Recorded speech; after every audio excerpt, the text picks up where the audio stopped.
Hello to all our wonderful listeners here at Sci-Fi Stories. I want to speak to you from the heart for just a moment before we begin. Recently, YouTube disabled our channel's monetization, leaving us with absolutely no budget to keep operating.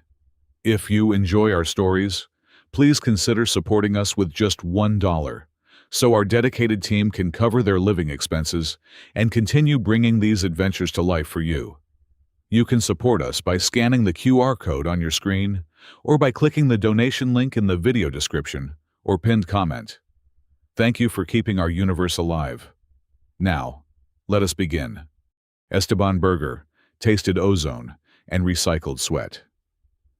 She wiped a smear of heavy synthetic grease from her reinforced glass visor, the dark surface reflecting the dull, amber glow of the energy core. She was entirely alone on Maintenance Shift Delta, tethered tightly to the outer titanium hull of a decaying extraction station. Directly below her boots, or rather, stretching endlessly in every direction of the void, was the lightless maw of a dead black hole. It was a gravitational ghost town, a collapsed singularity that had long ago consumed its massive binary partner, and now sat in the silent dark, leaking trace amounts of exotic matter. Esteban adjusted the hydraulic grip of her plasma wrench with a heavy sigh. Her muscles ached with a familiar, deep space weariness. She was a rugged mining engineer who had spent 15 years eating synthesized protein paste in pressurized vacuum suits. She knew the groans of the station metal, the hum of the magnetic containment fields, and the precise mechanical torque required to keep the quantum stabilizers from blowing up. It was just another exhausting shift in the unforgiving void. Then, the universe tore open. There was no warning sound, only a violent physical sensation of being pulled inside out. A temporal rift, a jagged scar in the fundamental fabric of spacetime, ruptured directly through the primary tether spine of the station. The heavy industrial metal did not bend or melt.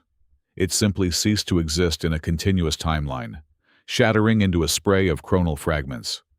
Esteban was hurled backward into the freezing quantum vacuum.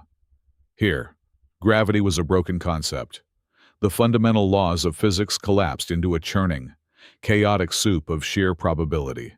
Her spatial awareness violently inverted. She saw the extraction station explode a dozen times, in a dozen different pasts and futures simultaneously. Colors she had no name for seared through her optic nerves, distorting her senses and plunging her mind into the pure horror of absolute uncertainty. Her heavily armored survival suit screamed in a harsh, mechanical panic. Warning lights flooded the interior of her helmet with a blinding blood-red glare. The internal diagnostics yelled a barrage of critical failures. Multiple blunt force traumas registered violently as her fragile human body was caught in the tidal shear of conflicting microgravities. Her ribs shattered under the invisible crushing weight, the bones splintering dangerously inward toward her vitals. Her diaphragm tore completely, sending a blinding spike of pure agony up through her entire torso. Internal pressure alarms blared endlessly as her organs were squeezed by the impossible physics of the rift. She tasted fresh iron in her mouth. Her vision tunneled rapidly into a single pinpoint of gray light. Just before absolute darkness claimed her mind, a massive shadow blotted out the chaotic quantum light. It was a vessel, though clearly not one built by human hands. It was an explorer ship belonging to the Veil. The Veil were an impossibly ancient species, entities composed entirely of continuous optical energy.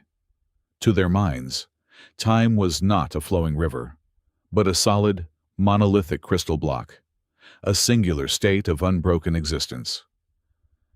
As Esteban was about to be ground into subatomic dust by the tearing rift, the Veil ship extended a sweeping gravity net, scooping her broken form from the void just in time. Esteban drifted slowly back to consciousness on a wave of cold, sterile luminescence. There was no hospital bed beneath her back, no medical straps holding her down. She was floating, suspended weightlessly in the exact center of a medical bay, constructed entirely of solidified light. Her cracked ribs throbbed with a dull, rhythmic ache, a sharp, physical contrast to the silent, eerie stillness of the alien room. She blinked heavily against the intense glare, her vision slowly swimming out of focus. Surrounding her hovering body were towering, shapeless figures of radiant energy. They had no faces, no limbs, only shifting geometric patterns of blinding white and pale blue light. They darted rapidly around the room with a frantic, jittery motion that felt entirely devoid of human panic, but reeked of systemic confusion. Above her crushed chest, a complex array of Veil biological scanners hovered, projecting deep scanning beams that felt like freezing ice water trickling through her skin. Suddenly, the medical consoles surrounding the room erupted into a cascading, deafening symphony of harsh, dissonant chimes. It was a massive malfunction alarm. Every single time the light beams swept across her sternum, the alien system registered a catastrophic error. The Veil physiology operated strictly as a continuous, unbroken loop of energy. The very concept of a pumping organ, of a biological machine that worked by constantly stopping and starting, was fundamentally alien to their entire civilization. To a species of continuous light, a pause was indistinguishable from death. Their highly advanced scanners simply could not comprehend the violent, percussive nature of a mammalian heart. The towering, radiant form of the ship's medical commander glided forward, the thick light constituting its central body trembling with an irregular frequency that clearly suggested profound distress. It leaned closely over the hovering holographic projection of Esteban's life signs. The medical chart was a jagged mountain range of sharp peaks and deep valleys, a chaotic testament to the sheer stubbornness of human survival.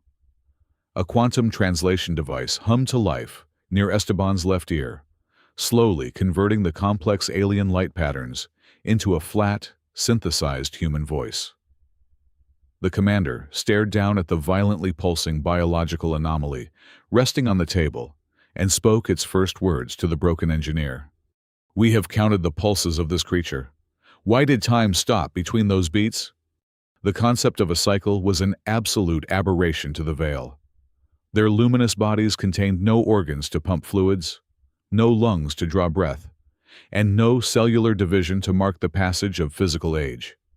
They existed as a relentless, forward-flowing cascade of pure temporal energy.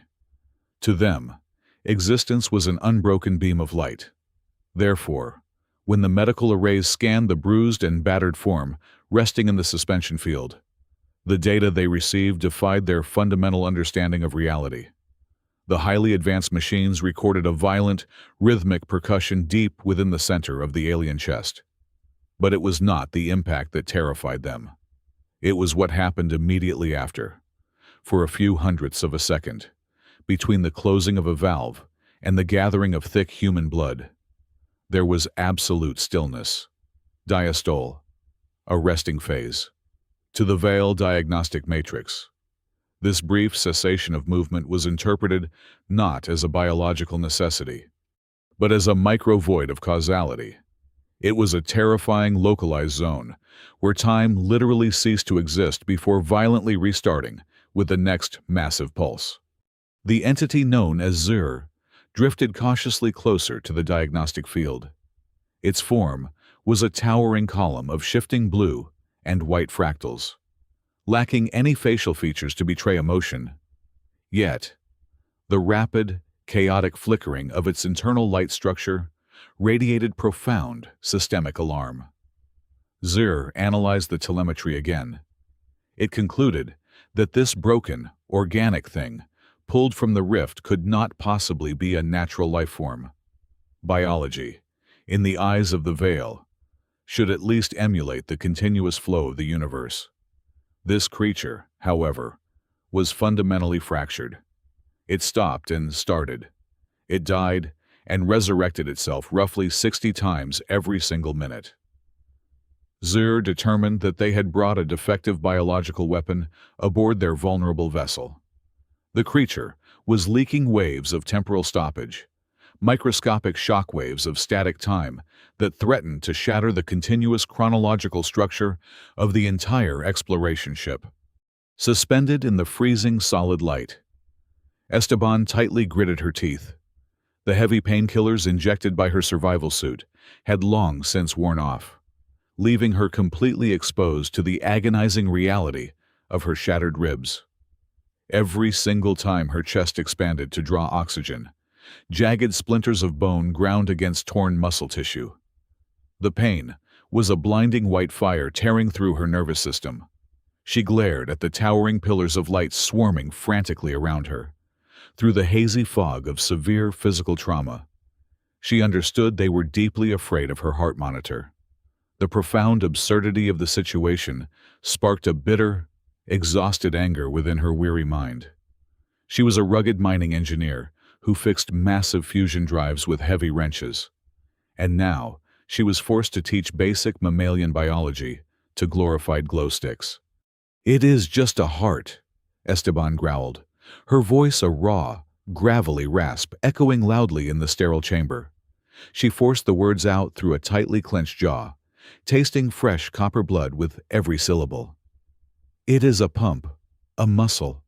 It pushes liquid through pipes to keep the meat suit alive. It beats, it rests to refill, and it beats again. It is called blood circulation. I am not breaking your universe. I am just trying to breathe." The quantum translation matrix floating near her ear hummed aggressively. It struggled endlessly to map the crude, mechanical concepts of human biology into the elevated, continuous dimensional language of the veil. Viscous fluids, muscular pumps, and resting phases simply had no equivalent in their highly advanced lexicon. The translator parsed her exhausted explanation, stripped it completely of its intended biological context, and desperately reconstructed it using the closest available theoretical physics equivalents. The flat, synthesized voice echoed across the quiet medical bay, translating her desperate words for Zur. "This is a biological engine that self-creates micro-black holes to annihilate energy. It generates localized gravity wells, initiates a chronological void to consume the surrounding matter, and then violently detonates to sustain its physical container. I am intentionally disrupting the dimensional fabric." Esteban stared at the vaulted ceiling, her eyes wide with a frantic mixture of pure disbelief and rapidly rising terror. "No!" she yelled, her broken chest screaming in absolute protest at the sudden exertion. "That is not what I said. Turn that machine off right now. You are translating it completely wrong." But the devastating damage was already done. The vile medical staff physically recoiled in unison. To their minds, the captured creature had just proudly confessed to being a walking singularity generator. Panic, a cold and calculated systemic panic, rippled visibly through the luminous bodies of the entire crew. Seeing their instantly hostile reaction, Esteban felt a primal, uncontrollable spike of raw human fear. Pure adrenaline flooded her exhausted bloodstream. Her adrenal glands kicked into maximum overdrive, dumping heavy survival hormones directly into her biological system. Her already battered heart responded exactly as millions of years of evolution had designed it to. Her resting heart rate of 80 beats per minute surged violently upward. 100 beats, 120 beats, 150 beats per minute. Tachycardia set in fiercely. The heavy, rhythmic thumping in her chest accelerated into a frantic, chaotic hammering against her broken ribs. The distance between each heartbeat shrank drastically. The silent pauses, those brief micro-voids of causality that so profoundly terrified the veil, were now firing off in rapid succession like a relentless biological machine gun. The Veil exploration ship utilized a highly sensitive temporal navigation system, one that constantly synchronized the internal timeline of the massive vessel with the ambient flow of the surrounding universe. It relied entirely on absolute chronological continuity. The sudden, localized barrage of temporal stops and starts radiating directly from the rapidly beating human heart began to heavily interfere with the main ship sensors. The cascading chronological shockwaves slammed violently into the environmental controls. The sterile, solidified light forming the smooth walls of the medical bay began to aggressively flicker and dim. The artificial gravity plating, previously set to a continuous zero state, suddenly inverted and fiercely fluctuated. Floating medical instruments crashed heavily against the ceiling and then plummeted brutally to the floor in alternating, unpredictable waves of heavy mass and sudden weightlessness. Zur emitted a blinding, searing flare of pure white light, signaling an absolute and immediate emergency override across the ship network. The organic creature was actively destabilizing the local timeline. Its weaponized core was rapidly accelerating toward a catastrophic critical meltdown. Without a single moment of hesitation, the medical commander authorized maximum security containment protocols. Thick, shimmering bands of incredibly dense electromagnetic energy slammed down directly from the high ceiling, forming a suffocating, impenetrable quarantine field entirely around the suspension table. They were sealing her tightly inside a localized chronological stasis, determined to lock the violent biological engine of void away forever before its frantic, uncontrolled pounding could tear their magnificent ship apart from the inside out. The magnetic suppression field hummed with a low, bone-rattling frequency that vibrated deeply within Esteban's teeth. She sat entirely alone in the exact center of the isolation cell, cast in a dim, unforgiving violet light. The vial had abandoned her here, treating her like a volatile radioactive core on the absolute verge of a catastrophic meltdown. She possessed no medical tools, no chemical painkillers, and zero hope of a human rescue team finding her in this uncharted quadrant of the quantum vacuum. She had only her own two hands and a desperate, stubborn will to survive. Her shattered ribs shifted dangerously with every shallow breath she took, the jagged bone edges threatening to puncture her soft lung tissue and drown her in her own blood. She desperately needed to stabilize the internal damage. Gritting her jaw against the searing agony, she gripped the torn, jagged edge of her reinforced synthetic survival suit. Her fingers were slick with cold sweat and rapidly drying blood. She clamped her teeth down hard on a protruding piece of industrial titanium alloy from her ruined chest plate and pulled backward with every ounce of remaining physical strength. The thick metal groaned in protest and finally snapped free with a sharp crack.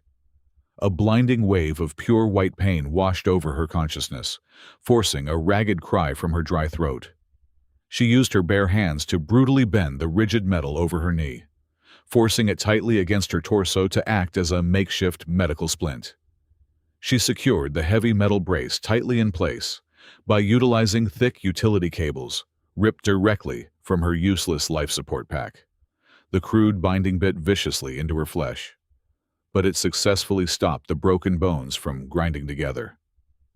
She leaned her head back against the freezing floor, panting heavily, her human body trembling violently from the massive physiological shock.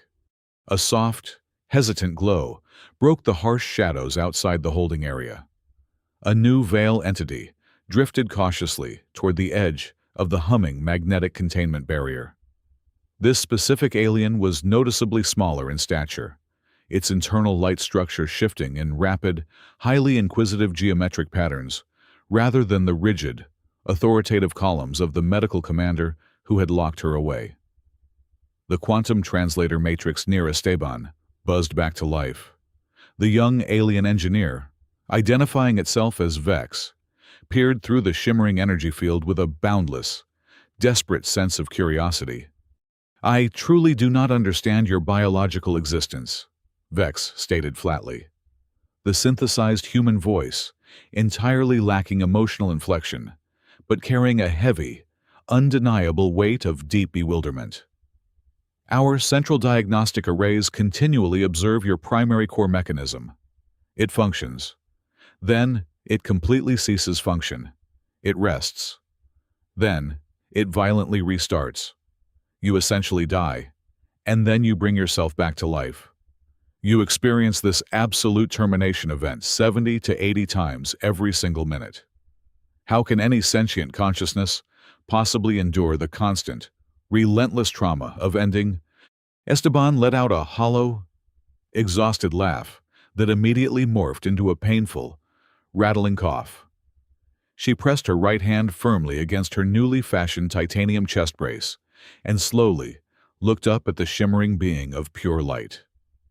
The sheer, overwhelming terror she had felt earlier in the medical bay had entirely burned itself out, leaving only a cold, hyper-focused clarity in its wake. "You people look at the biological pause and you see a terrifying void," Esteban said, her voice quiet, but completely unyielding in the sterile silence of the brig. "You are deeply afraid of the silence because you genuinely believe it is death. You think existing only means constantly moving forward without a single break or interruption." Vex flickered a bright, questioning shade of pale yellow. "Existence is the unbroken flow of chronological energy. To stop the flow is to no longer be." "That is exactly where your perfect civilization is completely wrong," Esteban replied, staring directly into the glowing center of the radiant alien observer. "For humanity, the pause is absolutely not an ending. When my heart stops pushing and rests for a fraction of a second to pull the blood back in, it is not dying. It is actively reloading. The silence you are so terrified of is exactly when we gather our energy for the next massive punch. You cannot possibly deliver a devastating strike without the necessary pullback.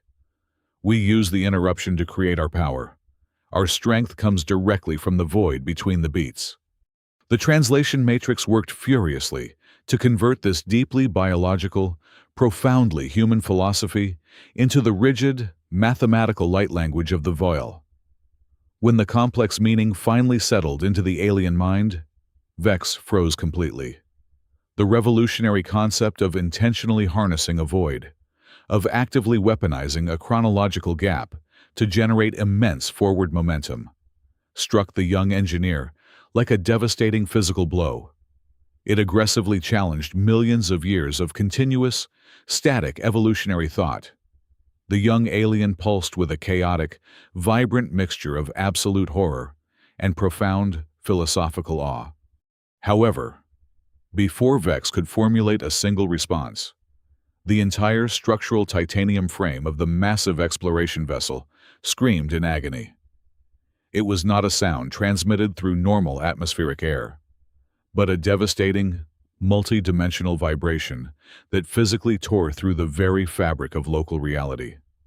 The catastrophic temporal remnants of the initial black hole anomaly had finally caught up to their location in deep space.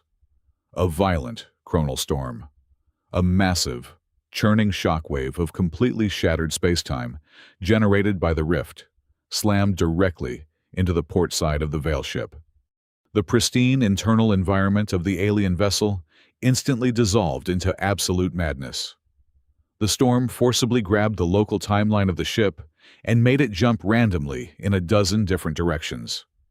Seconds skipped backward. Minutes violently folded over each other like crushed paper. The present moment was ripped into millions of jagged, disjointed microscopic pieces. For the continuous, purely light-based physiology of the Veil, this was an apocalyptic, extinction-level event. Their entire physical existence depended entirely on a smooth, uninterrupted flow of chronological time. When the timeline suddenly shattered, their bodies simply lost all functional ability to adapt to the disjointed reality. Right before Esteban's widening eyes, Vex suddenly glitched. The young engineer became violently distorted, its radiant light smearing aggressively across 3 different spatial coordinates simultaneously before locking completely still. All across the massive vessel, the exact same terrifying phenomenon occurred instantly. The optical networks and physiological systems of the alien crew crashed entirely. They were instantly frozen in place, trapped permanently, like beautiful, radiant insects encased in heavily fractured amber. They were stuck precisely between the broken intervals of time, completely paralyzed in a chaotic universe that had suddenly forgotten how to move in a straight line. The interior of the massive exploration vessel fractured into a maddening, multi-dimensional kaleidoscope of pure chaos. As the chronal storm fully engulfed the outer hull, the sterile, continuous reality of the veil shattered into billions of jagged, conflicting shards of space-time. The smooth, flawlessly illuminated corridors abruptly folded inward, displaying horrific, impossible geometries where the distant past and the unseen future bled together in a violently chaotic loop. One section of the corridor showed the ship newly forged in a brilliant, stellar nursery, while a mere inch away, the exact same wall was a decaying, rusted husk, floating completely dead in an empty, lightless void. Caught perfectly within this apocalyptic temporal shear, the Radiant Veil crew became utterly paralyzed.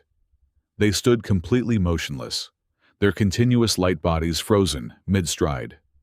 They looked exactly like magnificent, towering statues of cracked, luminous crystal, trapped permanently in a singular, broken microsecond. The silence that descended upon the massive ship was absolute and terrifying. It was a dead, suffocating quiet, born not from a simple absence of ambient sound, but from the sudden, violent cessation of time itself. Amidst this petrified, dead silence, Esteban Berger drew a sharp, agonizing breath. Her chest flared with white-hot pain as her makeshift titanium splint dug viciously into her severely bruised flesh. She squeezed her eyes shut, fully bracing her fragile physical form, fully expecting to be ripped apart molecule by molecule by the sheer gravitational force of the temporal anomaly. She waited for the inevitable end, but the crushing, fatal blow never came. Slowly, she opened her eyes and blinked rapidly, staring in profound, unadulterated shock at her own dirt-stained, trembling hands. She curled her fingers into a tight fist. She turned her head side to side, feeling the stiff resistance of her neck muscles.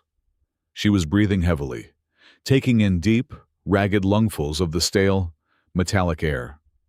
Her mind remained perfectly clear, completely untethered from the temporal madness that was aggressively tearing the alien vessel apart. While a highly advanced, ancient civilization collapsed instantly into frozen statues before her very eyes. The battered, broken human engineer realized with staggering clarity that she was functioning completely normally. The revelation hit her with the heavy, undeniable force of a physical blow. The human body had not evolved in a state of perfect, continuous grace like the veil. Humanity was built upon a biological machine designed entirely around the harsh, unforgiving principle of relentless interruption. Every single moment of her mortal life was dictated by a violent, rhythmic stop and start, because her physiological structure was naturally designed to constantly adapt to the brief, repeating voids between her heartbeats. Her very existence was fundamentally immune to the violent chronological fracturing of the storm outside. Her heart was a steadfast biological metronome, beating with a steady, brutal defiance against the collapsing universe. Thump, pause, thump. Each heavy, blood-filled pulse acted as a powerful, localized anchor to reality, forcefully carving out a tiny, stable bubble of continuous time completely around her fragile organic body. While the universe outside forgot how to flow, her mammalian biology forcefully dictated its own stubborn timeline. Esteban looked up at the shimmering, violet magnetic suppression field that still completely surrounded her holding cell. The energy grid was fiercely stuttering, violently flickering on and off as the failing ship systems desperately struggled to process the fractured flow of time. anticipating the exact fraction of a second when the energy field dropped in its heavily corrupted cycle. She gripped a heavy, detached plasma conduit she had ripped from her ruined life support pack earlier. With a sharp, agonizing scream of pure, desperate exertion, she swung the heavy metal pipe directly at the primary projection node, bolted to the floor. The node shattered into a magnificent shower of useless, fading sparks. The violet cage collapsed instantly and permanently. She stepped out into the frozen corridor, stepping over the threshold and becoming the single, solitary entity moving smoothly through an alien vessel that was violently jerking and skipping like a severely corrupted physical tape recording. Every single step forward was an excruciating, monumental battle against her own broken anatomy. The pain in her shattered ribs threatened to drag her into unconsciousness with every heavy footfall. She could have easily turned toward the automated escape pod bays, abandoning the glowing entities that had ruthlessly locked her in a cage like a rabid animal. It would have been the logical choice for survival. But she was a deep space mechanic. She had spent 15 years working on the absolute edge of the void, and an engineer never left a helpless crew to die on a collapsing rig. Dragging her heavily battered leg, she stubbornly navigated the nightmarish, stuttering hallways, actively searching through the shattered timeline for the very aliens who had branded her a dangerous weapon. She fought her way through 3 different security bulkheads, forcing the manual overrides with her bare, bleeding hands, until she finally breached the massive blast doors of the central control room. The vast command deck was a frozen cemetery of glowing, crystallized bodies. There, standing rigidly before the main navigation console, was Zur.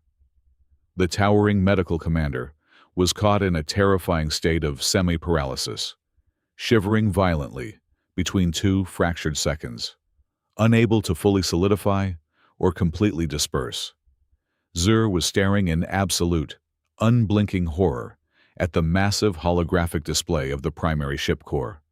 The colossal central engine, completely stripped of its synchronous temporal rhythm, was turning an aggressive, unstable crimson red. It was vibrating with a chaotic, destructive frequency, mere moments away from a catastrophic, vessel-ending detonation that would permanently erase them all from existence. Esteban stood completely alone before the paralyzed medical commander. Zur was locked in a brutal state of temporal phase shifting, vibrating so violently that its luminous form threatened to completely disintegrate into the surrounding air. The atmosphere in the central command deck tasted sharply of burning ozone and absolute failure. The quantum translation matrix, sparking erratically near the main console, managed to lock onto a fleeting fraction of Zur's remaining consciousness. A heavily distorted, mechanical voice scraped through the dead silence. The primary navigation core has entirely decoupled from the continuous timeline. All external synchronizing hardware is permanently burned out to establish a viable escape vector through the chronal storm. The central drive requires a new, localized temporal metronome.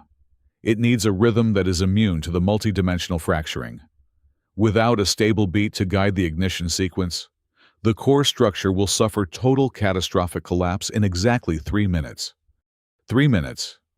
Esteban coughed heavily, a fresh wave of crimson blood staining her chapped lips. She leaned heavily against the fractured crystal surface of the main terminal, her mind racing through 15 years of brutal, deep space engineering experience. She looked at the massive holographic display of the dying core, then at the completely fried, useless alien hardware scattered across the expansive command deck. Every single machine on this incredibly advanced vessel relied on a continuous, perfect flow of pristine energy. They had absolutely no mechanical concept of a rugged, independent pulse generator. But Esteban did. She looked down at her own ruined chest. Buried deeply beneath her skin, just above her sternum, was a standard-issue industrial bioport. It was a heavy-duty neural and physiological interface used by human asteroid miners to physically synchronize their organic nervous systems with massive, crude exoskeleton drilling rigs. It was explicitly designed to transmit biological data and raw bioelectrical signals directly into heavy machinery. A profoundly insane, terrifyingly extreme idea seized her mind. It was a plan so entirely reckless, so fundamentally suicidal, that it could only have been conceived by a human being backed into a lethal corner. "You need a metronome that is immune to the storm," Esteban whispered fiercely, her voice barely rising above the chaotic hum of the failing room. "You need a rhythm that knows exactly how to survive the silence." She did not hesitate, ignoring the blinding, white-hot agony radiating from her shattered ribs.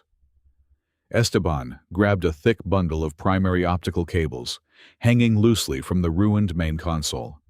With a guttural roar of pure physical exertion, she violently snapped the crystalline casings apart using her bare hands and her teeth. She aggressively stripped the heavy alien insulation away, exposing the raw, highly conductive quantum fiber optic bundles beneath. Her fingers, slick with her own fresh blood, moved with blinding speed as she aggressively reprogrammed the central switchboard, forcefully configuring the highly advanced alien interface to accept a crude, low-voltage biological input. She ripped the torn synthetic fabric of her survival suit further down, fully exposing the cold, metallic socket of her chest bioport. She took the massive, jagged handful of sparking quantum cables, took one final, incredibly deep breath, and slammed the raw alien data probes directly into the neural socket sitting directly above her heart. The connection was instantaneous and utterly devastating. A massive shockwave of pure, unadulterated agony exploded outward from her chest, ripping viciously through every single nerve ending in her fragile organic body. It felt as though a massive, jagged star had suddenly ignited directly inside her ribcage. The colossal Vale exploration vessel, desperate and dying, instantly locked onto the only stable chronological signature available. The massive ship forcefully reached deep into the human engineer, viciously tapping directly into her central cardiovascular system. The alien vessel began aggressively drawing raw bioelectric energy and temporal stability from the very flesh and blood of her beating heart. Esteban fell heavily to her knees, screaming until her vocal cords tore completely. The sound was drowned out by the sudden, deafening mechanical roar of the ship. She was no longer just a helpless passenger. She had forcefully transformed her own fragile, terrified, incredibly stubborn human heart into the central metronome for a gargantuan quantum spacecraft. The sheer scale of the biological connection was terrifying. With her first agonizing heartbeat, a massive surge of raw power rushed through the optical cables. Deep within the bowels of the dying vessel, the colossal main drive responded. The dead engines suddenly screamed to life. A massive, thunderous thump physically shook the entire command deck, violently vibrating the very marrow within Esteban's bones. Then came the pause, the resting phase, the diastole. For exactly half a second, the entire massive ship plunged into absolute, terrifying silence. The engines completely stopped. To the frozen Vale crew, this was the ultimate horror of the void. But the ship did not explode. The fractured timeline did not collapse. The vessel held perfectly still, anchored firmly by the biological pause of a single human being. Then, Esteban's heart squeezed again. Another colossal, ship-wide thump resonated through the thick metal and crystal bulkheads. Massive plumes of superheated exhaust and bright, golden sparks violently erupted from the main drive vents. The gigantic alien engines began to actively physically breathe. They roared with incredible life, then went entirely silent, then roared again in perfect, undeniable synchronization with the human female bleeding on the command deck floor. Thump. A heavy pause. Thump. A heavy pause. Thump. It was a spectacle of absolute, defiant madness. The pristine, elegant, continuous engineering of the vile civilization was completely overridden by the crude, brutal, bloody mechanical rhythm of humanity. Esteban Berger, a lone, battered mining engineer with broken bones and a heavily bleeding chest, was single-handedly dragging an entire world of advanced quantum entities out of the mouth of a dead black hole. Every single time her heart fiercely contracted, the massive ship violently surged forward, violently ripping its way through the shattered multidimensional walls of the chronal storm. She was feeding the massive vessel her intense pain, her deep exhaustion, and her absolute refusal to die. She was the engine, she was the pulse, and she was going to beat until the universe finally surrendered. The chronal storm reached its absolute, devastating peak, coalescing into a singular, impenetrable wall of spatial density that completely blocked the only viable escape vector. The fabric of the universe had folded over itself so many times that it formed a dead end of pure, crushing gravity. To punch through this catastrophic barrier, the colossal Vielle exploration vessel required a sudden, monumental surge of raw bioelectrical torque, a rhythm so violently powerful that absolutely no synthetic hardware could ever hope to withstand the sheer strain. The massive ship dug deeper into its solitary organic tether. The quantum cables, buried fiercely within the bruised flesh of the human engineer, aggressively demanded more power. Esteban Berger was pushed brutally past the absolute limits of human endurance. Her battered heart was suddenly tasked with pulling the entire gravitational weight of a dying sun. The heavy rhythm in her chest rapidly accelerated to a terrifying, frantic pace, desperately trying to generate the necessary biological voltage to save them all. Then, she hit the impossible wall of ultimate physical resistance. The sheer agony transcended any known biological sensation, blooming into a blinding, white-hot singularity within her own mind. Her vision fractured into complete darkness. Her trembling knees finally gave out entirely, and she collapsed violently onto the cold, crystal floor of the command deck. Her chest seized in a supreme, final spasm. The ultimate physiological failure occurred. She went into full cardiac arrest.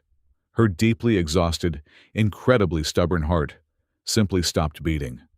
Exactly, within that terrifying, endless expanse of stop time, an impossible miracle of physics occurred, because the gargantuan alien dreadnought was completely, inextricably synchronized with her fragile nervous system. The massive ship also instantly flatlined.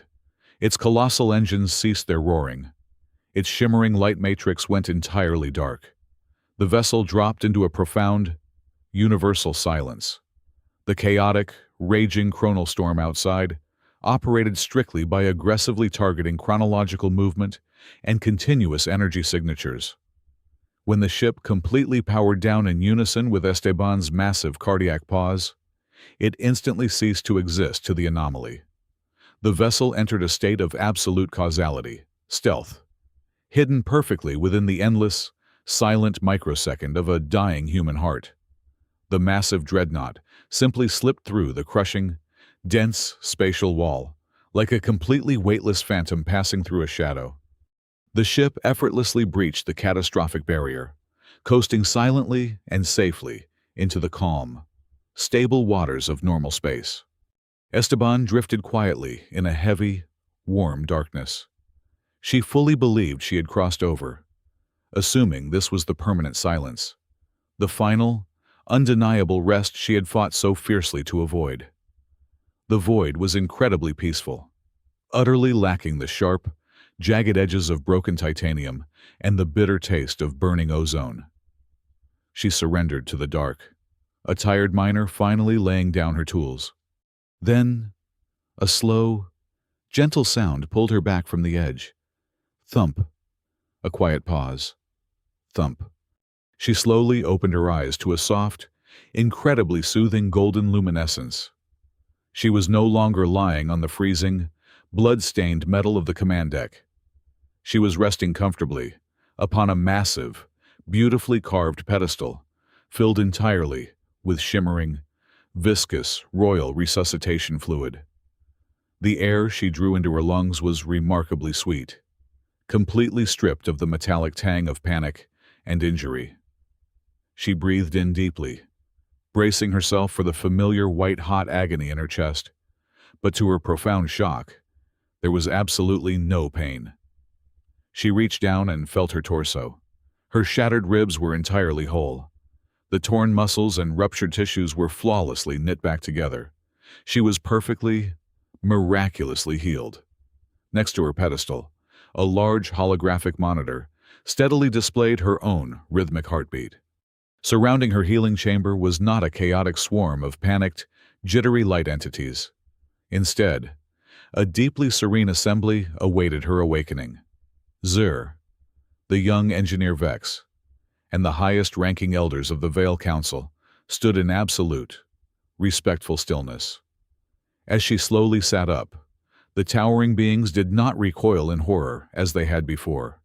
Instead, they gracefully moved together, their radiant, continuous bodies bending perfectly forward to form a massive, unified arc of brilliant, warm light completely over her head.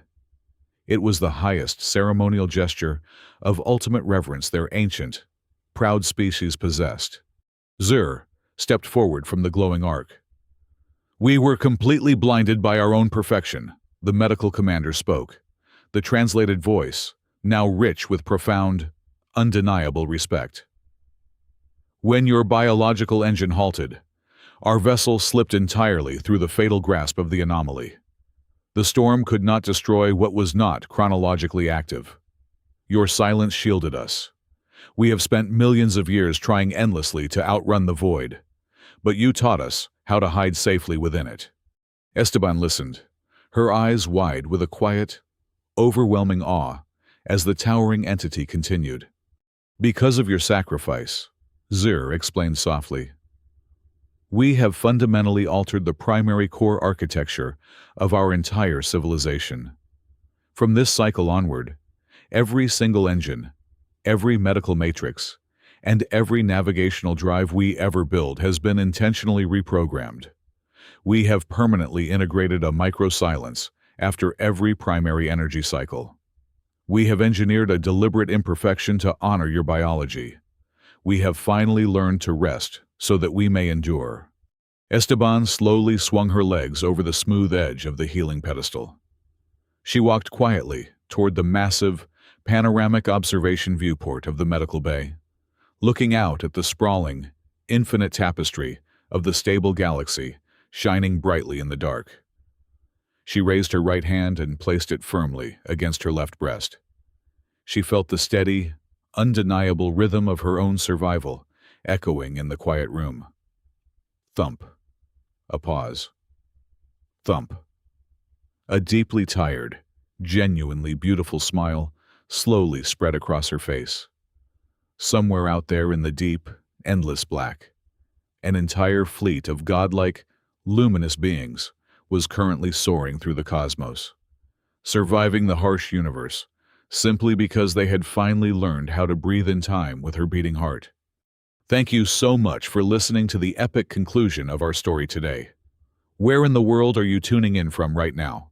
Please let us know in the comments below. We love reading them. If you truly enjoyed this journey with Esteban and the Vial, please consider supporting us. YouTube has completely disabled our channel monetization, and we rely entirely on your incredible kindness to keep going. Just $1 goes an incredibly long way in helping us pay our dedicated staff so they can afford to feed their families and keep creating these wonderful science fiction adventures for you. You can easily support us by scanning the QR code currently displayed on your screen, or by clicking the donation link in the video description and the pinned comment. From the bottom of our hearts, thank you for keeping this universe alive, and we will see you in the next story.